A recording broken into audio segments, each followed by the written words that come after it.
Welcome. मैं हूं प्रियंका संभव। आपके लिए लेकर आती हूं मेरी सिप मेरा सवाल, यानी आपके पोर्टफोलियो से जुड़े सवालों का जवाब लेकर हम आते हैं। हमारे एक्सपर्ट्स इसमें हमारी मदद करते हैं, आपके पोर्टफोलियो को स्ट्रीमलाइन करते हैं और आपको अपने गोल्स तक पहुंचाने में मदद करते हैं। तो अपने सवाल हम तक लगातार पहुंचाते रहिए। लेकिन साथ ही साथ हमारा मकसद ये होता है कि हम शो की शुरुआत में आपको इन्वेस्टमेंट की अलग अलग स्ट्रैटेजी के बारे में भी बताएं। वैसे इन दिनों क्या हो रहा है, मैं जितने लोगों से मिल रही हूँ पिछले कुछ समय से, जब हम बाजारों को जबरदस्त गिरावट से जूझते हुए, वॉलेटिलिटी से जूझते हुए देख रहे थे, तो म्यूचुअल फंड निवेशकों ने भी इसका खामियाजा भुगता। खासतौर पर अगर आपके पास मिड कैप और स्मॉल कैप के म्यूचुअल फंड्स थे तो वहां अंडर परफॉर्मेंस नजर आई और आपके पोर्टफोलियो में नेगेटिव रिटर्न भी आने लगा। और इसे लेकर के इन्वेस्टर्स बहुत वरिड हो गए कि अब क्या करना है। माइनस रिटर्न किसी को भी नहीं पसंद आता है और उसी समय ये सवाल उठता है कि क्या इस सिप को रोक दे जो आपको माइनस रिटर्न दे रही है, पैसे रिडीम कर लें, कहीं और ये पैसा लगा दें। लेकिन क्या किसी म्यूचुअल फंड में आप बस 5-6 महीने में देख रहे हैं कि आपका पोर्टफोलियो लगातार एक स्कीम एक ऐसी है या 2 स्कीम ऐसी है जो खराब रिटर्न दे रही है, तो आपको तुरंत उसे बदल लेना चाहिए। एक स्कीम के अंडर परफॉर्मेंस को कैसे समझें और उससे निकलने का डिसीजन आपको कब लेना है, तो आज इस सवाल का जवाब आपको मिलेगा। मेरे साथ जुड़ चुके हैं इस पर बातचीत करने के लिए और आपके पोर्टफोलियोज को रिव्यू करने के लिए वाइज इन्वेस्ट के founder Hemant Rustagi. Hemant sir, welcome to Money 9। अब बहुत दिनों के बाद एक लंबा ब्रेक आपने हमसे लिया और फिर आप नजर आ रहे हैं। शुक्रिया सर, आपने वक्त दिया हमें। Thank you. और इवन सर, आपकी फैन फॉलोइंग ऐसी है कि ऑलरेडी हमारे कमेंट सेक्शन में लोगों ने लिखना शुरू कर दिया कि प्लीज आज हेमंत सर से हमारा सवाल तो जरूर पूछ ही लीजिएगा। तो कोशिश करूंगी। राजीव जी ने ये भेजा है क्वेश्चन कि हेमंत सर, मैं चाहता हूं कि मेरा पोर्टफोलियो आप हेमंत सर के सामने रखें। ठीक है राजीव, आपका भी लेंगे, लेकिन साथ ही में एक क्विकली हम बता देते हैं, आप अपने क्वेश्चन हमें व्हाट्सएप कीजिए 9311211874 पर, ईमेल कीजिए money9query@tv9.com पर और कमेंट बॉक्स पर। थैंक यू सो मच, आपका बहुत सारा प्यार हमारे तक पहुंच रहा है और बहुत सारे सवाल भी। लेकिन सबसे पहले, अगर आपके पोर्टफोलियो में एक वो ऐसी स्कीम है या 2 स्कीम है जो आपके आंखों में खटक रही है क्योंकि वहां आपको अंडर परफॉर्मेंस नजर आ रहा है, तो क्या करना है आपको? Hemant sir, I am sure आपके पास भी लोग आते होंगे और कहते होंगे कि भाई मेरे पास ये 6 स्कीम्स हैं और 6 में ये जो 2 स्कीम है ये लगातार मुझे नेगेटिव रिटर्न दे रही है, और अभी जब हम मार्केट को हमने एक डाउनवर्ड ट्रेंड में देखा था तो ये प्रॉब्लम बहुत है, बहुत सारे पोर्टफोलियोज में दिख रही है।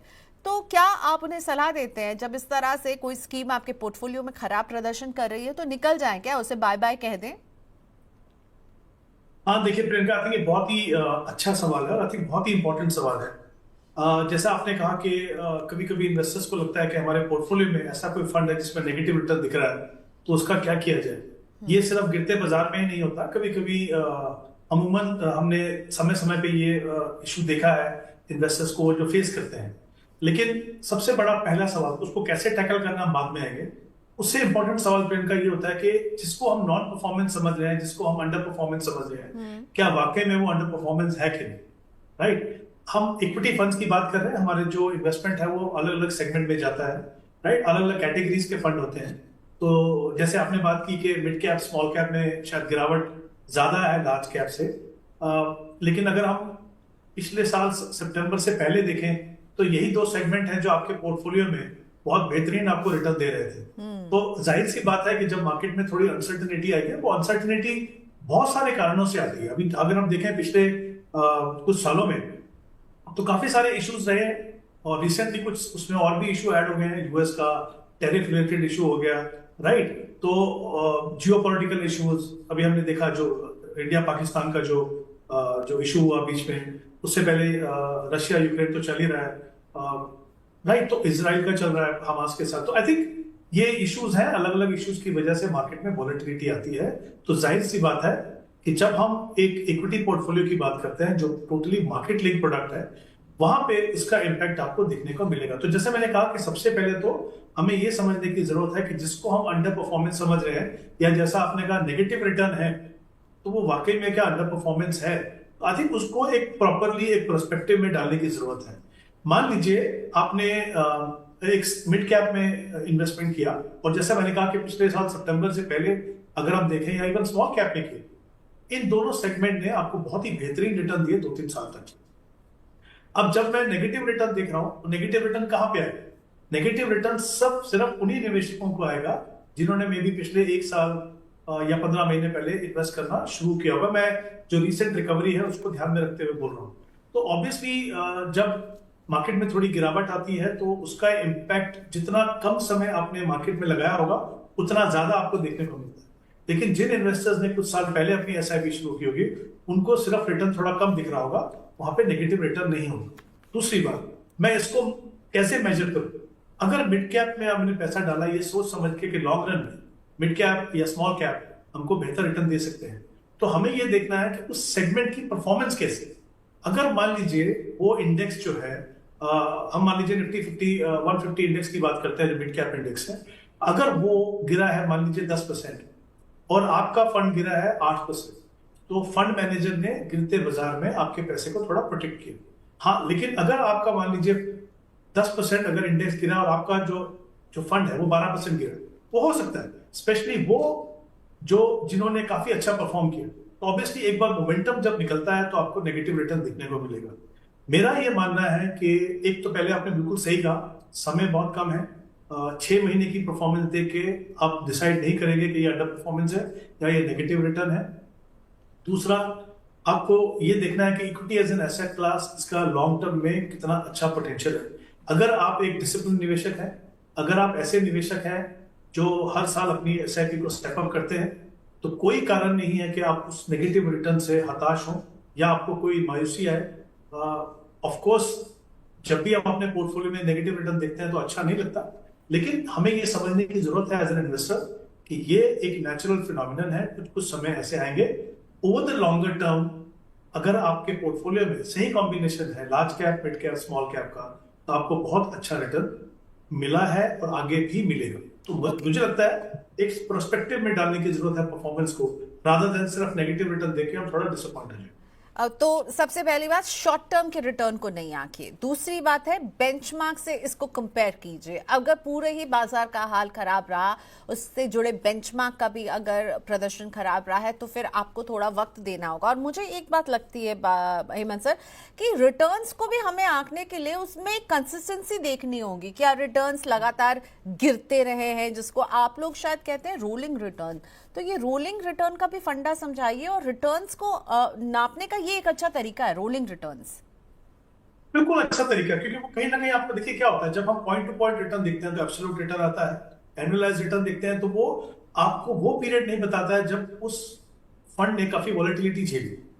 वो उनकी अपनी रॉन्ग सिलेक्शन के हिसाब से हो सकती है या मार्केट की वजह से हो सकती है। रोलिंग रिटर्न में क्या करते हैं आप, मान लीजिए हर महीने का आप रिटर्न देख रहे हैं, राइट, जैन टू जैन, हर साल फरवरी टू फरवरी। जब आप इस तरह का रिटर्न देखते हैं तो कहीं ना कहीं वो सामने आता है कि आपने कितने कंसिस्टेंटली फंड ने परफॉर्म किया। और जैसा बिल्कुल आपने सही कहा, एक तो हम देखते हैं एनुअलाइज रिटर्न कैसा है, एक्सआरआर कैसा है। Obviously over a period of time, अगर मान लीजिए 10 साल से मैं इन्वेस्ट कर रहा हूं, मुझे लगता है 17-18% का रिटर्न है, तो मैं खुश हूं उससे। बट अगर मुझे देखना है कि फंड ने कितना कंसिस्टेंटली परफॉर्म किया ओवर डिफरेंट मार्केट सिचुएशन, तो फिर ये जो रोलिंग रिटर्न है वो मुझे बताता है। तो जाहिर सी बात है दोनों को आपको देखने की जरूरत है। बट अगेन मेरा ये मानना है कि हम हमेशा क्यों कहते हैं कि आप जब अपना टारगेट बनाते हो तो रिटर्न को एनुअलाइज 12% एज्यूम करके चल जाओ, वो भी असम्पशन है, कोई गारंटी नहीं। बट अगर आप 15-20 साल के लिए इन्वेस्ट करें, आप किसी भी पीरियड में देखें, यूजुअली हिस्टोरिकली मैं आपको अगर बताऊं तो आपके रिटर्न 12% से कहीं अच्छे होते हैं। लेकिन हम किस लिए कहते हैं 12% के, थोड़ा कंजर्वेटिवली आप उसको एस्टिमेट कीजिए।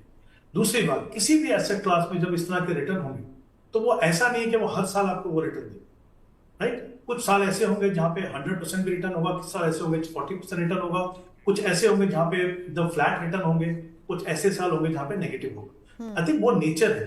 Over a period of time अगर आपको ऐसे रिटर्न मिल रहे हैं जहां पे आप आराम से इन्फ्लेशन को बीट कर पाते हैं, जहां पे आप अच्छी खासी वेल्थ क्रिएट कर पाते हैं, तो आई थिंक ऐसे जो पीरियड्स हैं कहीं ना कहीं हमें वो थोड़ी पेशेंस दिखानी होगी। और हमारी ये जो परसिवरेंस है, यानी जो हम उस परेशानी के टाइम पे अगर हम डटे रहे, उस पर कंटिन्यू करते रहे, वही हमें एक सक्सेसफुल इन्वेस्टर बनाएगा। ओके, सो आप लोग हमेशा कहते हैं कि भाई जब मार्केट गिरती है तब आपकी सिप कंटिन्यू रहती है, तो वो ज्यादा यूनिट्स आपके लिए इकट्ठा करती है, और अगर आपके पास पैसे हैं तो आप स्टेप अप कर दीजिए। तो अगर किसी को, जब वो स्कीम्स में देखते हैं अंडर परफॉर्मेंस है और उन्हें स्टेप अप करना होता है, तो वो उस स्कीम में करें जहां उनको दिख रहा है कि यहाँ पे मेरा रिटर्न गिर रहा है, या फिर आप कहेंगे आप अपने पोर्टफोलियो के सबसे बेस्ट स्कीम में स्टेप अप करें, पैसे बढ़ाएं? किस स्कीम में आप बढ़ाने की सलाह देते हैं? नहीं, देखिए देखिए प्रियंका, क्या होता है, इन्वेस्टमेंट का एक प्रोसेस है, राइट? आप अपना टाइम होराइजन देखते हैं, वो टाइम होराइजन आपको बताता है कि कितना समय आपके पास है। अब वो डिटरमिन करता है कि आप किसमें कितना रिस्क ले सकते हैं, उसके हिसाब से अपनी एसेट एलोकेशन करते हैं, यानी कितना पैसा इक्विटी में, कितना हाइब्रिड में, कितना डेट में जाएगा। और अगर हम इक्विटी की बात करें तो जैसा कि हम जानते हैं कि इक्विटी बाय इटसेल्फ एक एग्रेसिव एसेट क्लास है। दूसरा, हम कोशिश करते हैं कि तीनों सेगमेंट जो मार्केट के, लार्ज कैप, मिड कैप और स्मॉल कैप, उसमें इन्वेस्ट करने के दो तरीके हैं।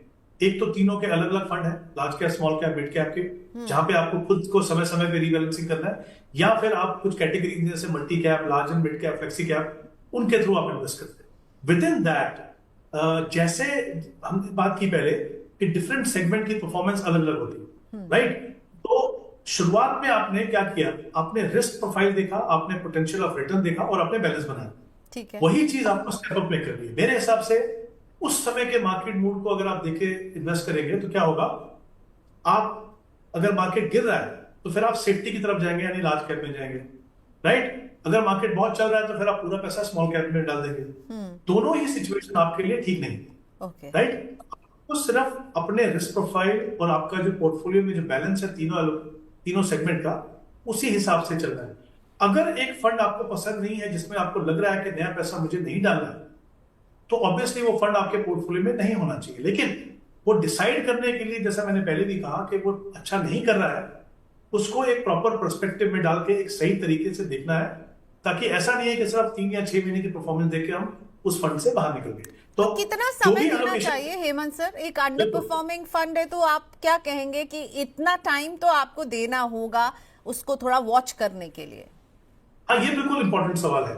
ऐसा जनरली होता है कि सेगमेंट ने अच्छा किया, हाँ। ओके, हमने पहले बात की थी कि आप अपने इंडेक्स को, जो बेंचमार्क है, उससे कंपेयर कीजिए। दूसरा कंपैरिजन आप करेंगे उसी सेगमेंट के दूसरे फंड से, यानी उसी कैटेगरी के दूसरे फंड से।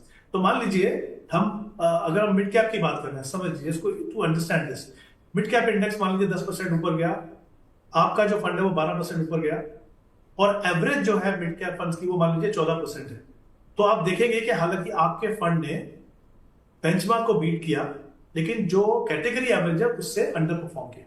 तो ये 2-3 पैरामीटर है, और मुझे लगता है कि कम से कम अगर आपको लगे कि उस किसी परफॉर्मेंस कहीं पे फिसल रही है, तो आप कम से कम उनको 4 या 6 क्वार्टर तक देखें, क्योंकि ये हर फंड मैनेजर के साथ होगा कि कभी कभी उनकी strategy because of the market situation वो काम नहीं करती है। इसका मतलब ये नहीं है, क्योंकि पैसा जो है ना, एक सेट ऑफ सेक्टर से दूसरे सेट ऑफ सेक्टर या और कई सेट ऑफ सेक्टर में मूव करता है, तो उसको ध्यान में रखते हुए कम से कम इतना समय आप दीजिए। उसके बाद भी अगर आपको लगता है कि आपका जो फंड है वो कैटेगरी एवरेज से अंडर परफॉर्म कर रहा है, तो फिर आपको डेफिनेटली बदलाव करना चाहिए। ओके सर, 4 से 6 क्वार्टर यानी 1.5 साल का वक्त तो आपको वॉच करना ही है।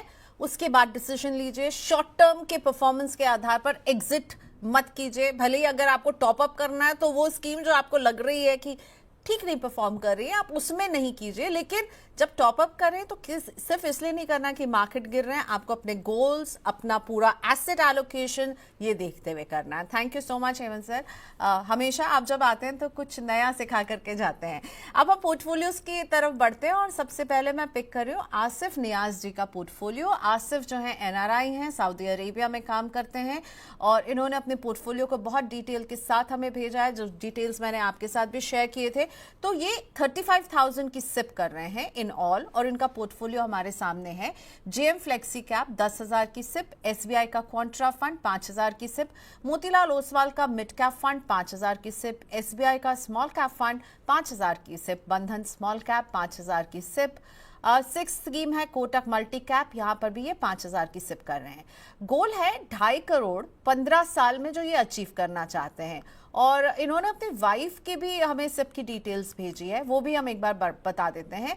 तो खुद ये कर रहे हैं ये 35,000, और वाइफ की पोर्टफोलियो में 23,000 की सिप मंथली जा रही है। Motilal Oswal mid cap 5,000, Tata small cap 5,000, Parag Parikh flexi cap 10,000, Tata ethical fund 3,000, और आई थिंक ये आखिरी फंड है टाटा एथिकल, वो अपनी अकाउंट से ये पैसे दे रही हैं, यानी वाइफ अपने पैसे यूज कर रही हैं इस सिप के लिए, और वाइफ के इस पोर्टफोलियो का गोल है 1 करोड़ इन 10 इयर्स। तो इनका गोल था 2.5 करोड़ इन 15 इयर्स, और वाइफ के पोर्टफोलियो से ये अचीव करना चाहते हैं 1 crore in 10 years. So mister and missus Niazi का portfolio, Hemant sir. I think Priyanka बिल्कुल सबसे अच्छा मुझे ये लगा कि जिस तरीके से उन्होंने अपनी डिटेल भेजी है, जो बिल्कुल सही प्रोसेस है। हम कहते हैं कि अपना टाइम होराइजन में मान के चलिए कितने साल आपके पास हैं, आपका टारगेट कितना है, राइट, और उसके बाद आप एसेट एलोकेशन कीजिए, उसके अंदर ऐसे फंड दीजिए जो कंसिस्टेंटली परफॉर्म करते हैं। तो यहाँ पे पहले मैं उनकी खुद की पोर्टफोलियो की बात करता हूँ आसिफ के। उन्होंने कहा कि उनके पास समय है करीब 15 साल का, 35,000 रुपए की SIP कर रहे हैं वो, 2.5 करोड़ का उनका टारगेट है। तो जो भी इंफॉर्मेशन चाहिए वो उन्होंने हमको दी है। तो आई थिंक उससे और इनफैक्ट उन्होंने जो उनके पोर्टफोलियो की जो करंट वैल्यू है वो भी उन्होंने दिया है, जो करीब 3.5 लाख रुपए है। तो आई थिंक काफी अच्छी इंफॉर्मेशन है। मेरा ये मानना है कि अगर जो उनकी करंट SIP है 35,000 की, उसको अगर वो कंटिन्यू करते हैं 15 साल, तो हम यहाँ 12% का रिटर्न मान के चल रहे हैं, तो करीब करीब 2 करोड़ का कॉर्पस इनको बनेगा। इनका जो टारगेट है वो 2.5 करोड़ है। तो जैसा हम देख सकते हैं कि 50 लाख का वहां पे शॉर्टफॉल है, उसको पूरा करने के लिए उनको अपनी SIP पर 12,000 से बढ़ाना हो। अच्छी बात यह है कि इनके पास 15 साल का समय है, तो जितना जल्दी हो सके अपनी SIP को बढ़ाएं ताकि आप अपने लक्ष्य तक पहुंच पाए। तो ये तो हो गया कैसे उनका टारगेट पूरा होगा। इनके फंड्स की बात करूं, जैसे मैंने कहा था कि इस पोर्टफोलियो में मुझे कुछ अच्छी बातें लगी। एक अच्छी बात और है कि इनकी fund selection, I think broadly मैं कहूंगा इनकी फंड सिलेक्शन काफी अच्छी है, और मुझे बहुत ज्यादा इसमें बदलाव करने की जरूरत नहीं दिखाई दे रही है। लेकिन एक बदलाव ये कर सकते हैं, JM फ्लेक्सी कैप जो इनके पास है, वहां पे इसकी बजाय अगर वो इन्वेस्को का फ्लेक्सी कैप ले लें तो अच्छा है। और 2 स्मॉल कैप है इनके पोर्टफोलियो में, राइट। तो जैसे मुझे लगता नहीं कि 2 स्मॉल कैप की जरूरत है, तो मैं ये चाहूंगा कि वो SBI का जो स्मॉल कैप है उसकी SIP को बंद करें, और वो जो पैसा है वो इनके पास एक मल्टी कैप कैटेगरी में कोटक मल्टी कैप फंड है, वहां पे ऐड कर दें। तो कोटक मल्टी कैप में 10,000 इन्वेस्टमेंट हो जाएगी, और स्मॉल कैप में उनकी 5,000 की एलोकेशन बंद हो जाएगी। 2 चीजें होंगी, फंड बेहतर हो जाएगा। दूसरा, जो मुझे लगता है थोड़ा सा इम्बैलेंस है in terms of allocation to different market segment, वो भी ठीक होगा। तो एक तो ये हो गया आसिफ जी का पोर्टफोलियो। अब अगर मैं इनके वाइफ के पोर्टफोलियो की बात करूं, तो उनके पास 10 साल का समय है, और उनका जो करंट इन्वेस्टमेंट है वो है 23,000 पर मंथ। यहाँ पे भी मैं कहूंगा ब्रॉडली फंड्स अच्छे हैं और सब क्लैरिटी है। अगर हम 12% का रिटर्न मान के चले तो मुझे लगता है करीब करीब 55 लाख का कॉर्पस बनेगा उनका। यहाँ पे भी गैप है, टारगेट 1 करोड़ का है, और जो उनका कॉर्पस बनेगा वो करीब 55 लाख का है। तो मुझे लगता है कि करीब करीब 20,000 से उनको अपनी SIP बढ़ानी होगी, क्योंकि यहाँ पे समय बहुत लंबा नहीं है। 10 साल हमें अगर देखें तो लगता है बहुत लंबा समय है, लेकिन क्योंकि हम SIP से इन्वेस्ट कर रहे हैं तो एवरेज होल्डिंग पीरियड सिर्फ 5 साल का होगा। उसको देखते हुए 20,000 से उनकी अपनी SIP बढ़ानी होगी। सिर्फ एक ही चेंज मुझे लगता है, I am saying purely from point of view of performance, कि टाटा एथिकल की जगह में अगर वो HSBC वैल्यू को कंसीडर कर सके। अगर उन्होंने नोइंगली एक एथिकल फंड में डाला है पैसा तो बात अलग है, बट अगर हम purely performance point of view से देखो तो मुझे लगता है एक वैल्यू फंड इनके पोर्टफोलियो में होना वो बेहतर रहेगा। ओके, तो 2 काम करने होंगे आसिफ जी की वाइफ के पोर्टफोलियो में। एक तो अमाउंट बढ़ानी होगी, क्योंकि 10 साल में 1 करोड़ 23,000 की सिप से आप नहीं पहुंचने वाले, और एक ये वैल्यू फंड, वैल्यू स्टाइल को फॉलो करने वाले फंड आपके पोर्टफोलियो के लिए अच्छे हो सकते हैं। लेकिन आसिफ जी, बहुत अच्छा लगा आपने जिस तरीके से हमें अपना पोर्टफोलियो भेजा है, थैंक यू सो मच। सारी डिटेल्स दी, और पोर्टफोलियो भी आपने बहुत अच्छा बनाया है। ये नहीं कि 35,000 का निवेश कर रहे हैं तो बहुत सारे फंड्स बढ़ लिए। आपके पोर्टफोलियो के चेंजेस आपने आई एम श्योर नोट कर लिए होंगे, पर JM फ्लेक्सी कैप की जगह हमारे एक्सपर्ट हेमंत सर को लगता है कि इन्वेस्को का आप फ्लेक्सी कैप रख सकते हैं। 2 स्मॉल कैप है, 1 स्मॉल कैप को बंद कर दीजिए SBI को, और उस पैसे को आप कोटक के मल्टी कैप में डाल लीजिए। एंड बहुत बढ़िया पोर्टफोलियो है, बढ़ते रहिए। आई एम श्योर आपके गोल्स पूरे होंगे। वाइफ के पोर्टफोलियो में आपको अमाउंट बढ़ाने की जरूरत है। संदीप जी की अब बात कर लेते हैं। संदीप का पोर्टफोलियो हम दिखाते हैं। 38 साल के हैं संदीप, और ये निवेश कर रहे हैं UTI निफ्टी 50 में 2000 की सिप, ICICI निफ्टी नेक्स्ट 50 में 2000 की SIP, Nippon Nifty mid cap 150 में 2000 की सिप, बंधन के स्मॉल कैप में 2000 की सिप। 20 साल तक निवेश करेंगे, 20% से स्टेप अप करेंगे। आपको संदीप का पोर्टफोलियो कैसा लग रहा है हेमंत सर? देखिए, पोर्टफोलियो से पहले अगेन प्रियंका मैं कहना चाहूंगा कि देखिए 38 ईयर्स ओल्ड हैं सभी, और 20 साल का समय है इनके पास, और इक्विटी में इन्वेस्ट कर रहे हैं एसआईपी से, और साथ ही कमिटेड है कि वो 20% से अपना पोर्टफोलियो को स्टेप अप करेंगे। मतलब जो इंग्रेडिएंट्स, जो चीजें जो एक अच्छी स्ट्रेटजी में होनी चाहिए, ये फिर से बहुत ही बेहतरीन एग्जाम्पल है कि किस तरीके से किसी भी निवेशक को पैसा इन्वेस्ट करने की जरूरत है। और स्टेप अप, फिर से मैं री एम्फेसाइज करना चाहूंगा कि जब आप स्टेप अप करते हैं तो दो चीजें होती हैं। एक, आपको पावर ऑफ कंपाउंडिंग का ज्यादा फायदा होता है। दूसरा, आप अपने सेविंग और इन्वेस्टमेंट दोनों प्रोसेस में आप एक डिसिप्लिन रखते हैं। यानी आपने अपना इन्वेस्टमेंट प्रोसेस शुरू किया, उसके बाद आपकी इनकम बढ़ी, तो जाहिर सी बात है कि इनकम का कुछ हिस्सा इन्वेस्ट होते रहना चाहिए। एज एन इन्वेस्टर हमारा हमेशा ये स्ट्रगल रहता है कि कितना पैसा बचाऊं, कितना पैसा कहां लगाऊं। कभी कभी क्या होता है, हम जो गोल्स बनाते हैं, जो टारगेट बनाते हैं, काफी जल्दी जब बनाते हैं, 20-25 साल का समय हो, तो अंदाजा लगाना थोड़ा मुश्किल होता है कि कितना पैसा लगेगा। और इसीलिए वो स्टेप अप जो है वो बहुत ही बेहतरीन स्ट्रेटेजी है। इनफैक्ट मैं कहूंगा, अगर मैं एक छोटा सा एग्जांपल दूं यहाँ पे, कि अगर 20 साल का आपका समय है, मान लीजिए अगर आप 20,000 की एसआईपी कर रहे हैं, और सिर्फ 20,000 की एसआईपी, और दूसरा इन्वेस्टर 20,000 के साथ 10% से स्टेप अप करे, तो जो सेकंड इन्वेस्टर है उनका कॉर्पस डबल होगा 20 साल के, जितना पहले इन्वेस्टर को मिले। तो आप देख सकते हैं कि स्टेप अप करने का कितना फायदा। तो I think in terms of strategy बहुत ही अच्छा है। हर निवेशक जो एसआईपी से इन्वेस्ट कर रहे हैं, हमने पहले भी बात की थी, ये 2-3 चीजों का हमेशा आप ध्यान रखिए। अब अगर इनके पोर्टफोलियो को देखूं तो 3 पैसिवली मैनेज फंड है, UTI Nifty 50, ICICI Nifty next 50, Nippon Nifty mid cap 150 और बंधन small cap. 3 passively manage fund है और एक एक्टिवली मैनेज फंड है। मुझे लगता है कि निफ्टी 50 को कंटिन्यू करें, निपॉन इंडिया मिड कैप 150 को कंटिन्यू करें, और बंधन स्मॉल कैप को करें। उसके अलावा जो इनका निफ्टी नेक्स्ट 50 का जो फंड है, मुझे लगता है कि अगर वो किसी large and mid cap, actively manage large and mid cap में डालें तो वो ज्यादा बेहतर होगा। क्योंकि एक तो उनका जो एक्सपोजर है लार्ज कैप में वो सिर्फ 50 स्टॉक्स में है, जबकि यूनिवर्स 100 का है। और साथ ही मुझे लगता है कि एक थोड़ा सा एक्टिवली मैनेज मिड कैप भी इनके पोर्टफोलियो में होना चाहिए। जो एक ही कैटेगरी का फंड है लार्ज एंड मिड, वो उनको देगा। तो यहाँ पे इन्वेस्ट को लार्ज एंड मिड कैप आप देख सकते हैं। तो मुझे लगता है वो बहुत ही अच्छा फंड है। और भी फंड है लार्ज एंड मिड कैप में, Motilal Oswal large and mid cap, ICICI Pru large and mid cap. इनमें से कोई भी एक फंड अपने पोर्टफोलियो में आप शामिल कर सकते हैं। ओके चलिए, अगला पोर्टफोलियो मैं लाइव से पिक कर रही हूँ राजीव सिंह का, जो चाहते थे कि हम आपके सामने उनका क्वेश्चन रखें।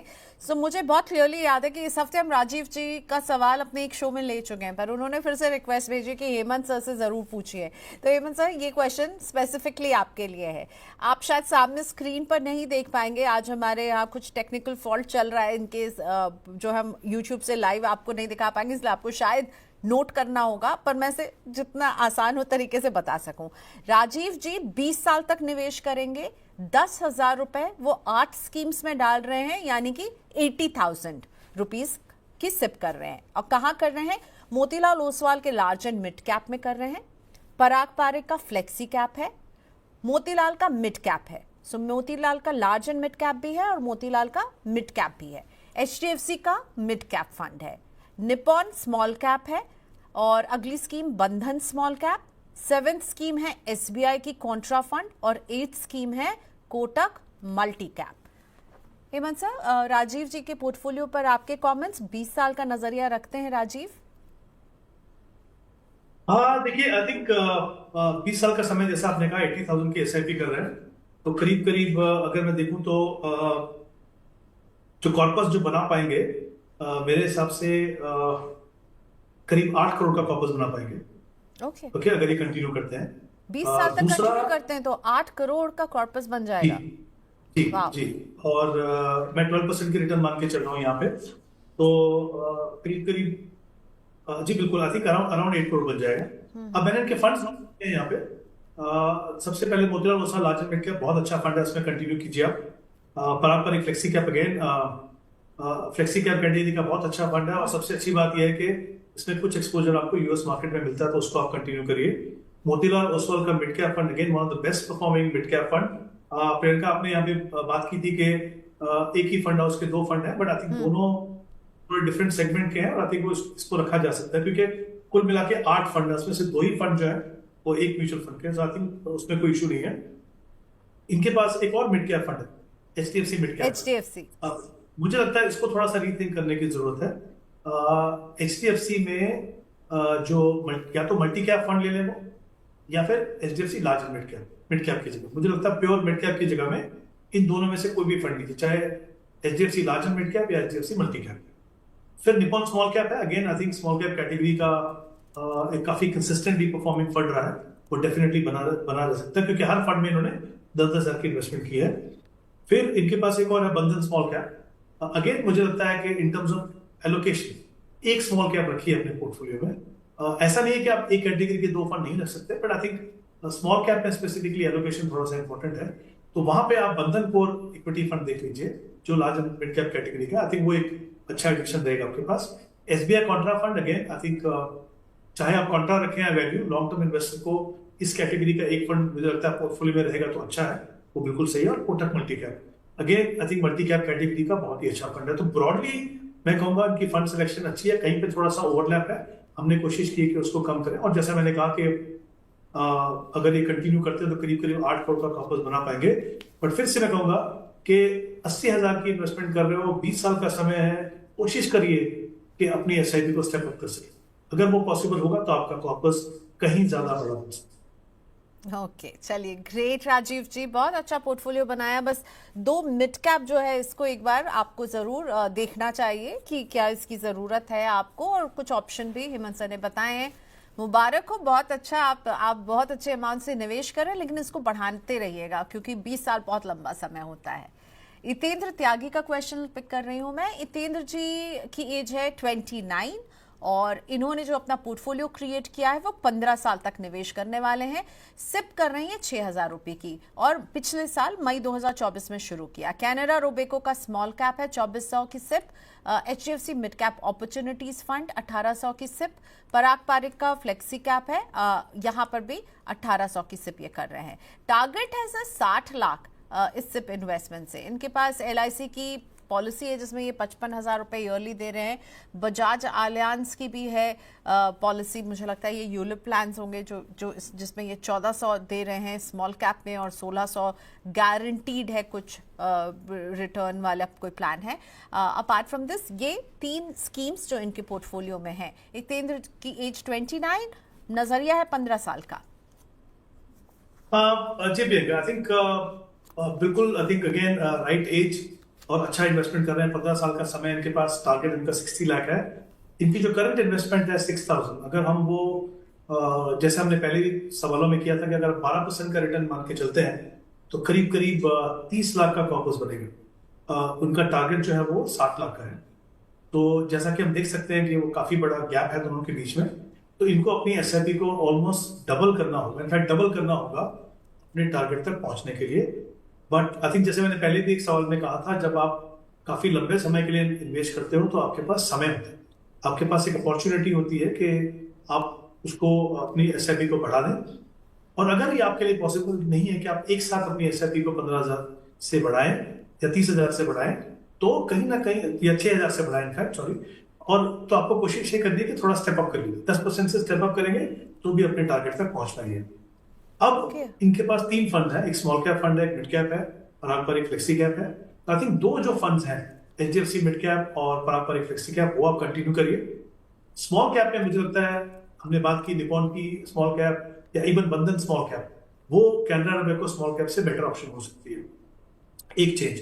दूसरा, अगर आगे जाके जैसे हमने बात की कि इनको अपनी SIP को डबल करना है, अगर वो जब भी सोचे उसको करने का, तो एक चीज का ध्यान रखिए कि आपका जो एक्सपोजर लार्ज कैप में मिड और स्मॉल से कम है। तो अगली बार जब आप इन्वेस्ट करें तो फ्लेक्सी कैप फंड में अगर 6,000 से बढ़ाते हैं तो फ्लेक्सी कैप में 2400 लगाइए और बाकी दोनों फंड में 1800 लगाइए, ताकि वो जो थोड़ा सा इम्बैलेंस है, थोड़ी सी एग्रेशन है पोर्टफोलियो में, वो थोड़ा सा रीबैलेंसिंग होगी। तो इस चीज का इनको ध्यान रखिए। ओके, चलिए अगला क्वेश्चन लेकर आते हैं जीत सिंह का। एज है 35 और इनके पास 9 म्यूचुअल फंड स्कीम्स हैं जिस पर आपकी राय ये लेना चाहते हैं। गोल है 5 करोड़ तक पहुंचना है और बच्चों की पढ़ाई के लिए जोड़ रहे हैं। फिलहाल इन का जो बच्चा है वो 9 साल का है। अब पोर्टफोलियो हमारे सामने, निपॉन इंडिया 500, निफ्टी 500 2000 की SIP, ICICI Pru multi asset fund 2000 की सिप, एसबीआई का स्मॉल कैप 2000 की सिप, एसबीआई का मल्टी कैप 1000 की SIP, SBI contra fund, amount नहीं बताया इन्होंने, Groww Nifty India defence ETF fund of fund, Tata का स्मॉल कैप 500 की सिप, बंधन का स्मॉल कैप 500 की सिप। कैसा लग रहा है आपको जीत का पोर्टफोलियो? सर 5 करोड़ जो है ये गोल है बच्चे की पढ़ाई के लिए, बच्चा अभी 9 साल का है। हाँ, आई थिंक प्रियंका, जो अभी अभी आपने कहा 5 करोड़ का जो टारगेट है, आई थिंक वो इम्पोर्टेंट है। हमने पहले भी बात की थी शो में कि टारगेट्स जो बनाए वो थोड़े रियलिस्टिक होने चाहिए। टारगेट रखना बहुत जरूरी है क्योंकि वो प्रोसेस का एक हिस्सा है। समय रखना जरूरी है, वो भी एक प्रोसेस का हिस्सा है। लेकिन जो आपका टारगेट है वो कहीं ना कहीं रियलिस्टिक होना चाहिए। दो फंड में हमें पता नहीं कितना पैसा लगाना है, लेकिन मैं अगर ब्रॉड कैलकुलेशन करूं कि अगर इनको 5 करोड़ का कॉर्पस बनाना है 15 साल में, तो उनको 1 लाख रुपए की एसआईपी करनी होगी। हम 12% का रिटर्न मान के चल रहे हैं। तो जैसा कि आप देख सकते हैं, मुझे लगता है कि ओवरऑल अगर मैं देखूं ब्रॉडली, तो इनकी जो अभी की इन्वेस्टमेंट है वो 10% होगी जितनी रिक्वायरमेंट है। तो काफी बड़ा गैप है। आई थिंक मुझे लगता है कि एक बड़ा ड्रीम देखना बहुत इंपॉर्टेंट है, लेकिन उसको रियलिस्टिक करना भी इंपॉर्टेंट है ताकि कोई डिसअपॉइंटमेंट ना हो। तो मैं चाहूंगा कि ये अपने जो टारगेट है उसको थोड़ा रिविजिट करें, फिर से देखें कि भाई रियलिस्टिकली कितना पैसा हम इन्वेस्ट कर सकते हैं और कितना टारगेट हम अचीव कर सकते हैं। आई थिंक ये पहला स्टेप होगा मेरे हिसाब से। फंड भी थोड़े ज्यादा है, उसको कम करने की जरूरत है। जैसा कि हम देख सकते हैं एक डिफेंस फंड भी है वहां पे, right, 2 small cap fund, 3 small cap fund है। इनफैक्ट एग्रेशन थोड़ा ज्यादा है। तो मुझे लगता है कि एक मोमेंटम फंड भी, आई थिंक वो जो मोमेंटम फंड है और ये जो डिफेंस फंड है, उसको बंद करके जो भी पैसा है वो आप एक मल्टी कैप फंड में लगाइए, कोटक मल्टी कैप फंड में। और स्मॉल कैप पे सिर्फ एक ही स्मॉल कैप रखिए। हमने पहले भी बात की थी बंधन स्मॉल कैप, जिसमें वो 500 रुपए इन्वेस्ट कर रहे हैं, वहां पे अगर वो 2000 इन्वेस्ट कर सकते हैं क्योंकि समय है इनके पास। और बाकी जो 1000 बचता है स्मॉल कैप का, वो एसबीआई कॉन्ट्रा में आप ऐड कर दीजिए। तो ये कुछ बदलाव करना है और सबसे इंपॉर्टेंट है अपने टारगेट को थोड़ा रियलिस्टिक बनाना, ताकि वहां तक पहुंचने की आप उम्मीद कर सकते हैं। ओके जीत, तो जीत जाएंगे आप, लेकिन रियलिस्टिक गोल्स रखिए। चेंजेस बहुत सारे बताए हैं हेमंत सर ने, तो उनको आई होप आपने नोट कर लिया होगा। बहुत सारे फंड्स नजर आ रहे हैं, बहुत अग्रेसिव पोर्टफोलियो नजर आ रहा है, मल्टीपल स्मॉल कैप है, आप एक डिफेंस के फंड ऑफ फंड, एक थीमेटिक बेट भी ले रहे हैं। तो कोई क्लैरिटी के साथ इसमें आपको निवेश करना चाहिए और अपने गोल्स को रखिए कि कितने साल में अचीव करना और उसके लिए कितने पैसों की जरूरत पड़ेगी। उस हिसाब से, उस अनुपात से आपका इन्वेस्टमेंट की रकम भी जो है वो बदलेगी। 5 करोड़ के लिए ये इनफ नहीं होगा। अगला क्वेश्चन मैं ले रही हूँ लाइव इराया मथपति का, जो पूछ रहे हैं कि निफ्टी 50 इंडेक्स फंड में वन टाइम इन्वेस्टमेंट करना सही होगा क्या? निफ्टी 50 इंडेक्स फंड में अगर कोई एक लमसम वन टाइम इन्वेस्टमेंट करना चाहता है, Hemant sir?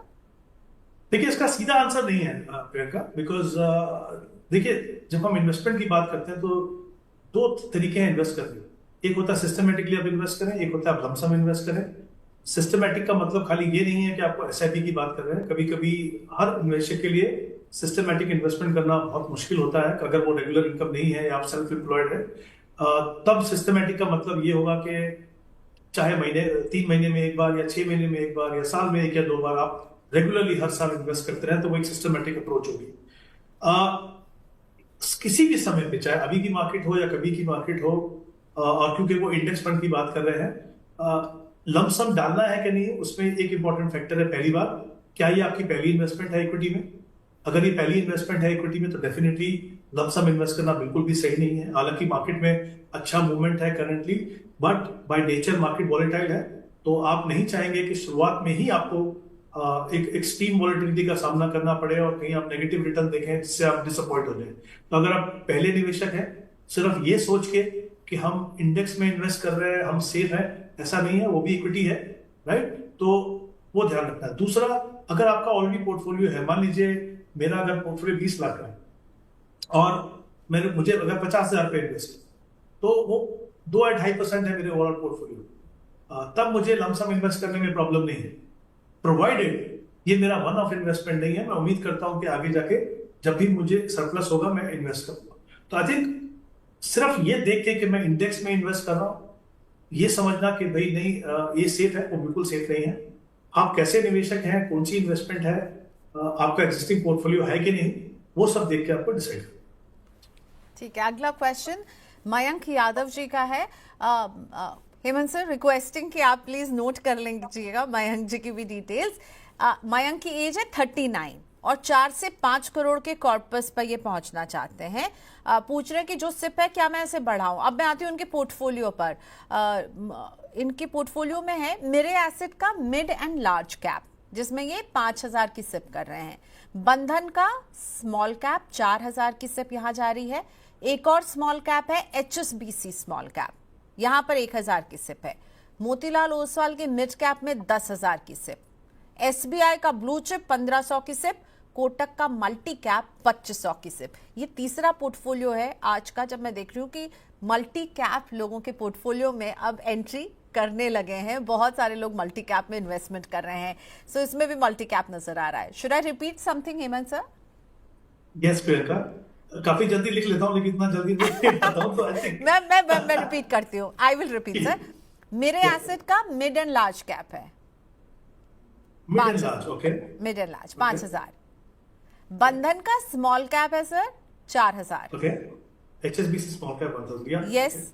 Motilal Oswal mid cap 10,000। Okay, या SBI blue chip 1,500 okay, and Kotak multi cap 2,500। okay, I'll just see how much it is. So 24,000 की SIP होगी, right? जी। एज है कुल मिला के, 39 और अमाउंट जो ये पहुंचना चाहते हैं 4 to 5 करोड़। तो पूछ रहे कि how much time I should be invested, मतलब आपसे ही पूछ रहे कि कितने समय तक इनको निवेश करना चाहिए ताकि ये जो है 4 से 5 करोड़ इकट्ठा कर सके, और क्या मुझे सिप की राशि बढ़ानी चाहिए? देखिए, इनका अमाउंट है करीब करीब 24,000, राइट? अगर हम 12% का रिटर्न मान के चलते हैं तो करीब करीब अगर उनको मान लीजिए 5 करोड़ के नजदीक पहुंचना है तो करीब करीब 25 साल लगेंगे वहां तक पहुंचने के लिए। ओके, 12% का रिटर्न मान के चल रहे हैं, 24,000 की इन्वेस्टमेंट है। अगर वो चाहते हैं कि वो 5 करोड़ तक पहुंचे तो करीब 25 साल तक उनको अपना प्रोसेस कंटिन्यू करना, राइट? अगेन उसको बढ़ाने के 2-3 तरीके हैं। हमने जैसा कहा कि अगर आप स्टेप अप करें या फिर जब भी आपके पास मौका हो आप उसको हम बढ़ाएंगे। जितना आप बढ़ाएंगे उतना आपको कम समय लगेगा अपने टारगेट तक पहुंचने के लिए, करेक्ट? अब अगर इनका पोर्टफोलियो देखते हैं, आई थिंक कुल मिला के 6 फंड है इनके पास। नंबर ऑफ फंड बिल्कुल सही है। आई थिंक मैं शुरुआत करता हूं कोटक मल्टी कैप से, जहां पे 2,500 की इन्वेस्टमेंट कर रहे हैं। मुझे लगता है वो बढ़ाने की जरूरत है। इनका जो एलोकेशन है मोतीलाल ओसवाल मिड कैप में 10,000, उसको कम कीजिए, आप उसको आप 5,000 कीजिए और उस पैसे को आप कोटक मल्टी कैप में ऐड कीजिए, यानी टोटल जो है वो 7,500 हो, राइट? ब्लू चिप में 1,500 है और I can see there are 2 small cap funds, Bandhan small cap, HSBC small cap. मुझे लगता है बंधन स्मॉल कैप को रखिए, HSBC को आप डिसकंटिन्यू कर सकते हैं। तो 1,000 आपको वहां से मिलेगा। SBI ब्लू चिप है 1,500, उसको आप डिसकंटिन्यू करिए। और इनके पास एक मिरई का जो लार्ज एंड मिड है उसकी जगह में आप हमने कुछ फंड की पहले बात की थी, इन्वेस्को लार्ज एंड मिड या Motilal Oswal large and mid, right, या ICICI Pru large and mid, वो ले लीजिए। और ये तीनों फंड का जो पैसा है कुल मिला के वो आप वहां पे लगा दीजिए। तो फंड थोड़ा कंसोलिडेट होगा, बेटर फंड्स होंगे in terms of allocation to different market segment. I think better balance. Okay, अब मैं सुनील कोटवाल जी का पोर्टफोलियो लेकर आ रही हूँ। तो सुनील कोटवाल हमें लाइव भी देख रहे हैं और हमें इनका पोर्टफोलियो पहले भी मिला था। तो जो पहले पोर्टफोलियो मिला था और जो लाइव क्वेश्चन पूछ रहे हैं मैं वो दोनों पुट अप करूंगी। तो पहले जो सुनील जी ने पोर्टफोलियो भेजा वो इस तरह से है। निपॉन का लार्ज कैप 2,000 की सिप, मोतीलाल ओसवाल का मिड कैप 2,000 की सिप, बंधन स्मॉल कैप 2,000 की सिप यहाँ कर रहे हैं, पराग पारिक के फ्लेक्सी कैप में 2,000 की सिप है और JM का फ्लेक्सी कैप भी है। ठीक है, सो 2 हम देख रहे हैं, इन्होंने फ्लेक्सी कैप जो है वहाँ निवेश कर रहे हैं। सालाना 10% से वो इसे स्टेप अप करेंगे। 12 साल तक निवेश करने का इरादा है। तो 11,000 रुपए की अभी सिप कर रहे हैं हर महीने। पूछ रहे हैं कितना कॉर्पस यहाँ पर होगा। और क्योंकि हम अंडर परफॉर्मेंस की बात कर रहे थे तो सुनील जी ने हमसे ये भी पूछा है लाइव फीड पर कि एक्सिस का लार्ज कैप और एक्सिस का मिड कैप भी इनके पास है। 2021 से निवेश किया और दोनों ही फंड्स अंडर परफॉर्म कर रहे हैं। मैं इसमें अपना निवेश जारी रखूं क्या, लेकिन इस पोर्टफोलियो में नहीं है। So I hope it is the same Sunil Kotwal और कोई अलग ना हो। पर हाँ, दो अंडर परफॉर्मेंस वाले जो स्कीम्स हैं उनका नाम मुझे इनके पोर्टफोलियो में तो नजर नहीं आ रहा है। तो पहले पोर्टफोलियो पर बता दीजिए, फिर ये जो एक्सिस की दो स्कीम्स हैं जिसमें शायद इन्होंने सिर्फ अभी रोक दी है और वो इनके पोर्टफोलियो में उसको अगर वो 2035 तक कंटिन्यू कर सकते हैं कि नहीं। आई थिंक उनका जो पहले का जो पोर्टफोलियो उसके ऊपर बात कर लेते हैं। 11,000 की उनकी SIP उन्होंने कहा 12 साल का समय है, 10% से स्टेप अप करेंगे। तो मुझे लगता है कि अगर ये प्रोसेस कंटिन्यू करते हैं, अगर आप 12% का रिटर्न इनके पोर्टफोलियो में मान के चलते हैं तो करीब करीब 60 लाख का कॉर्पस वो बना पाएंगे। राइट। ओवरऑल मुझे लगता है पोर्टफोलियो अच्छा है। सिर्फ एक ही चीज मैं चाहूंगा, 2 फ्लेक्सी कैप में आपने जैसा वो हाईलाइट किया, मुझे लगता है पराग पर एक फ्लेक्सी कैप एक बेटर ऑप्शन है और उसमें सिर्फ 3,000 की इन्वेस्टमेंट। तो JM फ्लेक्सी कैप का जो इन्वेस्टमेंट है उसको बंद करके आप पराग पर एक फ्लेक्सी कैप में ऐड कर सकते हैं, यानी उस फंड में आपकी इन्वेस्टमेंट होगी 5,000, बंधन स्मॉल कैप में 2,000, मोतीलाल ओसवाल में 2,000 और निप्पॉन लार्ज कैप में 2,000। तो कुल मिला के एक फंड आपका कम होगा और मुझे लगता है आप बेटर परफॉर्मेंस को एक्सपेक्ट कर सकते हैं। दूसरा, जैसा मैंने कहा कि एक्सिस का ब्लू चिप फंड है और उनके पास शायद mid cap fund, right, axis का मिड कैप फंड है जी। हाँ जी, बिल्कुल। एक्सिस का लार्ज कैप और एक्सिस का मिड कैप दोनों है। ओके, तो हाँ, तो आई थिंक जैसे हमने बात की थी, एक समय था मुझे लगता है ऑलमोस्ट 2 साल या उससे ज्यादा कि एक्सिस के जो फंड्स थे वो अंडर परफॉर्म कर रहे थे। उसका कारण ये था कि उनकी जो फिलॉसफी थी वो प्योर ग्रोथ फिलॉसफी थी और काफी समय ऐसा था जब ग्रोथ एज ए फिलॉसफी काम नहीं कर रही थी, वैल्यू काम कर रही थी और बाद में फिर ग्रोथ एंड वैल्यू और इनके फंड्स में कंसंट्रेटेड बेट रहती है, तो वो कुछ इश्यूज थे। बट काफी बदलाव हुए हैं। I think fund manager CIO बदले हैं, काफी चेंजेस हुए हैं और जैसा कि मैं देख सकता हूँ कि पिछले कुछ समय से इनके जो फंड्स हैं उनकी परफॉर्मेंस जो है इज बैक ऑन ट्रैक, क्योंकि आपने उतना लंबा समय उसमें कंटिन्यू किया है और अब जब डेफिनेटली परफॉर्मेंस में इंप्रूवमेंट दिख रही है तो मुझे लगता है कि अब बदलाव करने का मतलब नहीं है। ये बात सही है कि जब आप अपने पोर्टफोलियो की रिटर्न देखेंगे तो आपको लगेगा कि अगर अच्छा करने के बाद भी मेरी परफॉर्मेंस इतनी अच्छी नहीं है, उसका कारण सिर्फ यही है क्योंकि वो जो पीरियड था अंडर परफॉर्मेंस का वो आपके हमेशा परफॉर्मेंस में रहेगा। लेकिन अगर आप यहां से निकल के कहीं और जाएंगे, अगर आपको उससे कंपेयर करना है तो फिर आपकी परफॉर्मेंस को इन्हीं फंड्स में आज से ही कंपेयर करना होगा। बट अगर आप शुरुआत से करेंगे तो आपको कहीं डिसअपॉइंटेड लगे, बट मुझे लगता है क्योंकि वो पीरियड में आप बने रहे, अब जबकि परफॉर्मेंस अच्छी हो रही है तो आप उन फंड में बने रहिए। ऑलराइट, अगला सवाल दिशांत यूके का पोर्टफोलियो लेकर आ रही हूँ।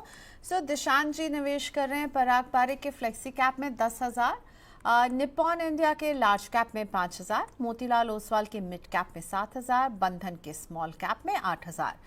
15% से स्टेप अप का इरादा है, टाइम होराइजन है 16 साल, 5 करोड़ पे पहुंचना चाहते हैं और रिटायरमेंट के लिए ये निवेश कर रहे हैं। हेमंत सर, कैसा लग रहा है आपको दिशांत का ये पोर्टफोलियो? आई थिंक पहले अगर मैं टारगेट की बात करूं तो मुझे लगता है अगर ये अपना प्रोसेस कंटिन्यू करें जितना भी इन्होंने टाइम होराइजन बताया, करीब करीब 4.5 करोड़ का कॉर्पस वो बना पाएंगे। तो आई थिंक 16 साल का समय इनके पास, तो ब्रॉडली बहुत ज्यादा फर्क नहीं होगा इनके टारगेट और इसमें। ऑब्वियसली अगर वो थोड़ा सा स्टेप अप और कर सकते हैं 4 या 5% से 10 की जगह 15, तो और कहीं ज्यादा उनका जो कॉर्पस बन पाएगा। तो आई थिंक स्ट्रैटेजी बिल्कुल सही है।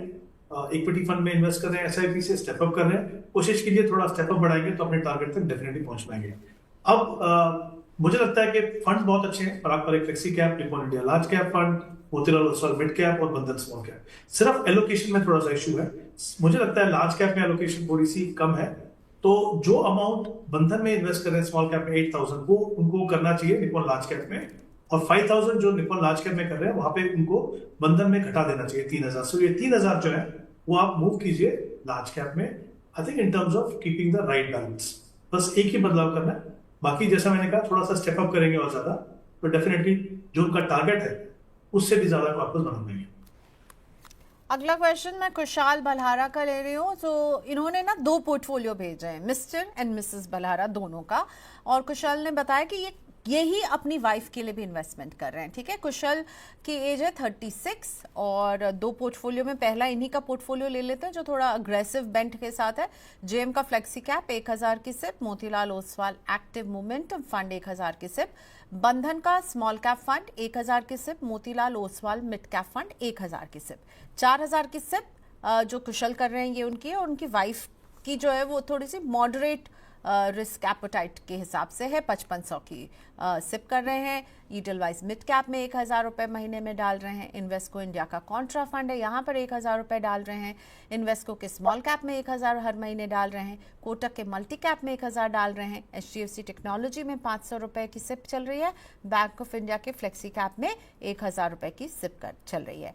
10 साल का नज़रिया है और 10% से स्टेप अप करने की कोशिश करेंगे, लेकिन लिखा है कि ट्राई करूंगा, बहुत श्योर नहीं है।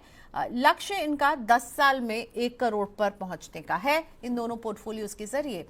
सो कुशल और उनकी वाइफ का पोर्टफोलियो, जो कुशल ही जिसमें पैसे डाल रहे हैं, कुशल ही अपने वाइफ के बिहाफ में निवेश कर रहे हैं। हेमंत सर, प्रियंका, इनके पोर्टफोलियो में कमेंट करने से पहले आपने एक इंपॉर्टेंट बात कही। उन्होंने कहा कि इनकी जो वाइफ का जो पोर्टफोलियो है या उनका जो रिस्क प्रोफाइल है वो थोड़ा मॉडरेट है। वो एक्चुअली अगर इनके पोर्टफोलियो को देखें, उसमें मिड कैप फंड है, उसमें कॉन्ट्रा फंड है, उसमें स्मॉल कैप फंड है, उसमें एक सेक्टर फंड, राइट? तो वो पोर्टफोलियो देख के लगता नहीं मुझे कि वो मॉडरेट है, यस। राइट? तो I think as an investor ये बहुत ही इंपॉर्टेंट है कि आप अपने रिस्क प्रोफाइल को सब पहचाने। होता क्या है कि आपका रिस्क प्रोफाइल बोलता है कि आप मॉडरेट है, बट हम लोग जब इक्विटी मार्केट अच्छा परफॉर्म कर रहा है तो फिर हम परफॉर्मेंस को चेज करते हैं, और जब हम परफॉर्मेंस को चेज करते हैं तो जो पोर्टफोलियो बन के आता है उसमें और हमारे एक्चुअल रिस्क प्रोफाइल में बहुत बड़ा गैप दिखता है, और वही इस पोर्टफोलियो में हो रहा है। तो मैं चाहूंगा कि ये समझते हुए कि इक्विटी बाय इटसेल्फ एक एग्रेसिव एसेट क्लास है, यानी जैसे आप इक्विटी में आए तो आप समझ लीजिए आप एग्रेसिव इन्वेस्टर हैं, आप मॉडरेट नहीं है, जबकि आपका पोर्टफोलियो 100% इक्विटी में। आई थिंक ये पॉइंट मैं डेफिनेटली उनको समझाना चाहता था, और ये हर निवेशक को ध्यान रखना चाहिए। इनकी जो ओवरऑल इन्वेस्टमेंट है दोनों की, उनके नाम पर उनकी वाइफ पे करीब 9500 की है। तो अगर आप देखें तो इनके पोर्टफोलियो में 2 है फंड्स, एक जेएम फ्लेक्सी कैप और उसके अलावा आई थिंक मोतीलाल ओसवाल का मोमेंटम फंड। मैं चाहूंगा कि इन दोनों की जगह में एक अच्छा फ्लेक्सी कैप, हमने बात की और आप पर एक फ्लेक्सी कैप की, वो पैसा उनके अंदर लगाइए आप, क्योंकि मोमेंटम फंड भी मुझे लगता है एज ए कैटेगरी एक आम निवेशक के लिए नहीं। तो आई थिंक उसको थोड़ा बदलाव कर दीजिए। इनके वाइफ के पोर्टफोलियो में bank of India flexi cap fund है, उसकी जगह में मुझे लगता है अगर HDFC और दो फंड इनफैक्ट, एक bank of India flexi cap और एक HDFC टेक्नोलॉजी फंड, ये दोनों की जो इन्वेस्टमेंट है वो आप HDFC फ्लेक्सी कैप में डालिए। बाकी फंड बने रहेंगे, मैं सिर्फ आप स्मॉल कैप में भी कंटिन्यू कर सकते हैं, आप कॉन्ट्रा फंड में भी कंटिन्यू कर सकते हैं। सिर्फ ये समझने की जरूरत है कि वो मॉडरेट रिस्क प्रोफाइल वाले फंड नहीं है, सिर्फ उतना मैं हाईलाइट करना चाहता था। और कुछ बदलाव मैंने बताया पोर्टफोलियो में, वो कर लीजिए, तो मुझे लगता है कि रिस्क और रिवॉर्ड का बैलेंस सही होगा, परफॉर्मेंस अच्छा होगा, फंड थोड़े अच्छे होंगे। व्हाट अबाउट जो 10 साल में 1 करोड़ पर तक पहुंचना है, वो टारगेट अचीव कर पाएंगे क्या? नहीं, 9500 से तो नहीं होगा। आई थिंक डेफिनेटली उनको इन्वेस्टमेंट बढ़ाने की जरूरत है। ओके, सो इन्वेस्टमेंट बढ़ाने की जरूरत होगी, कुछ चेंजेस भी हेमंत सर ने बताए। हेमंत सर, आज के शो को यहीं वाइंड अप करते हैं। थैंक यू सो मच, आपने वक्त निकाला हमारे लिए। सो हेमंत सर आज हमारे साथ थे, आपके पोर्टफोलियोज पर जवाब दे रहे थे। साथ में हमने बात की कि जब आपकी पोर्टफोलियो में कोई स्कीम अंडर परफॉर्म करने लगती है और आपको लगता है ये मैं कहाँ फंस गया हूँ, तो भाई इतने ज़्यादा आप परेशान होने के पहले उस फंड को, स्कीम को थोड़ा सा आपको समय देना, शॉर्ट टर्म के परफॉर्मेंस के आधार पर एग्जिट करने का फैसला नहीं लेना है। और इस बातचीत को अगर आप सुनना चाहते हैं तो शो की शुरुआत में चले जाइएगा। शुक्रिया हमारे साथ जुड़ने के लिए। अपने सवाल भेजते रहिए। हमारा व्हाट्सएप नंबर है 9311121874। हमारा ईमेल एड्रेस है money9query@tv9.com। बहुत धन्यवाद आज जुड़ने के लिए। 4 से 5 हम रहते हैं आपके साथ। यूट्यूब पर लाइव कमेंट बॉक्स पर भी आप अपने क्वेश्चन हमें भेज सकते हैं। शुक्रिया आज के लिए।